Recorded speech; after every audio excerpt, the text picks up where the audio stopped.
আসসালামু আলাইকুম রহমতুল্লাহি ওয়া বারাকাতুহু নাহমাদুহু ওয়া নুসাল্লি আলা রাসূলিল কারীম আম্মা বাদ। ডিয়ার ফ্রেন্ডস, ইয়ারএস টিভিতে আপনাদের স্বাগতম। সাথে আছি আমি হাকিম ইরশাদুল বারী। তো বন্ধুরা, আজকে আপনাদেরকে আপনাদের সুপরিচিত একটি ভেষজকে একদম হাতে হাতে দেখিয়ে দেব।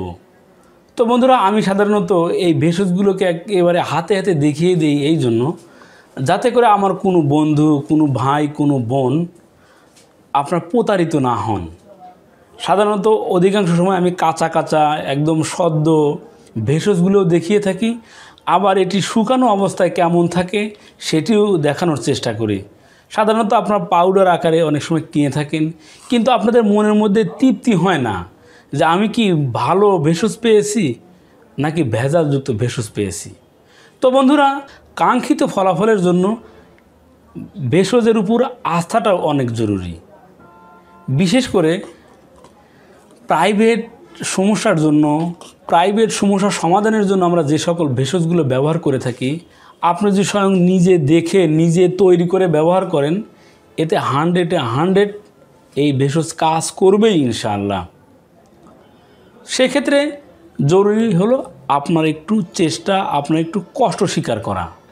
আপনি যদি নিজেই ভেষজ সংগ্রহ করে, নিজেই পাউডার তৈরি করে আপনি নিজে সেবন করেন, অথবা আপনার পরিবারের কাউকে অথবা বন্ধুমহলে কাউকে এটা হাদিয়া হিসেবে দিতে পারেন, এতে দেখবেন আপনি নিজেও যে এরকম এর দ্বারা উপকৃত হবেন এবং আপনার দ্বারা আপনার পরিবার, আপনার সমাজ, আপনার বন্ধুবান্ধব উপকৃত হবে। তো বন্ধুরা, কথা না বাড়িয়ে মূল আলোচনায় ফিরে আসি। তা হচ্ছে বন্ধুরা, আপনাদেরকে যেটি দেখাচ্ছি এটি হচ্ছে শতমূলের শুকনো ভেষজের অবস্থা। শতমূল শুকালে এরকম দেখায়। তো বন্ধুরা, আপনাদের চোখে দেখতে হয়তো কোনো লাকড়ি বা কোনো একটা বজ্রের মতো লাগতে পারে, হয়তো মনে হতে পারে এটা কোনো একটি জ্বালানি, কিন্তু বন্ধুরা এটি নয়।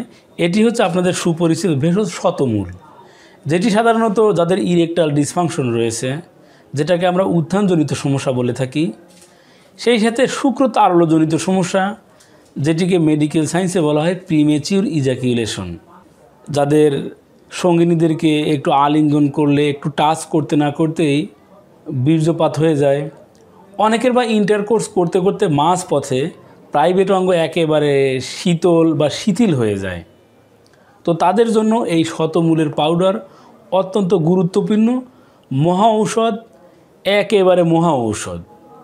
তো বন্ধুরা, এই ভেষজটিকে কিভাবে সেবন করলে আপনি কাঙ্ক্ষিত রেজাল্ট পাবেন আমি সেটি বলে দিচ্ছি। তো বন্ধুরা, আপনার সাধারণত যদি আপনার আস্থা থাকে পরিপূর্ণভাবে যে আপনি একেবারে শতমূলই পাচ্ছেন, সেক্ষেত্রে কোনো সমস্যা নেই, আপনি সরাসরি পাউডার সংগ্রহ করতে পারেন। আর যদি আপনার মধ্যে কোনো সংকোচন থাকে বা মনের মধ্যে কোনো একটা মনে হয় যে আপনি ভালো জিনিস পাচ্ছেন না, সেক্ষেত্রে আমি আপনাকে দেখিয়ে দিচ্ছি। আপনি ঠিক শতমূলকে এইভাবে সংগ্রহ করে পরিষ্কার করে ধুয়ে আবার ভালোভাবে শুকিয়ে নেবেন। এরপরে আপনি ব্লেন্ড করে বা পাটায় পিষে ভালোভাবে পাউডার তৈরি করবেন। এরপরে আপনি যেটা করতে হবে, আপনি 1 চা চামচ পরিমাণ শতমূলের পাউডার নিয়ে এটি আপনি গরম 1 কাপ দুধের মধ্যে ভালোভাবে গুলিয়ে নিন। এরপরে খাঁটি মধু 1 চা চামচ পরিমাণ গুলিয়ে নিয়ে এটি আপনি সকালে সেবন করুন। এইভাবে আপনি বিকালে সেবন করুন। তো বন্ধুরা, সাধারণত যারা চান যে একদম যৌবনকালের বা দাম্পত্য জীবনের শুরু থেকে একেবারে বার্ধক্য পর্যন্ত যৌবনকে অটুটভাবে ধরে রাখতে চান, যে আপনার এই প্রাইভেট সমস্যায় আর কখনো না আসুক, সেক্ষেত্রে যদি আপনি সুস্থ অবস্থায় থাকেন, আপনার জন্য এই ভেষজ। তো বন্ধুরা, আমার বলে দেওয়া পন্থায় এই শতমূলের পাউডার সেবন করুন, দেখবেন ইনশাআল্লাহ আপনার যৌবন অটুট থাকবে, আপনার শুক্রতারল্যজনিত সমস্যা কখনো আসবে না, আপনি বার্ধক্যতে পাবেন একজন কান্তিমান যুবকের শক্তি। তো বন্ধুরা, এই ছিল আমাদের আজকের আলোচ্য বিষয়। আমার আপনার চারপাশে যে সকল ভেষজগুলো ছড়িয়ে ছিটিয়ে রয়েছে, সেই সকল ভেষজের গুণাবলী সম্পর্কে জানতে চোখ রাখুন আপনাদের প্রিয় ইউটিউব চ্যানেল অল টাইম ওকেতে। সেই সাথে আমাদের এই চ্যানেলটিকে সাবস্ক্রাইব করে আমাদের সাথেই থাকুন। ধন্যবাদ সবাইকে।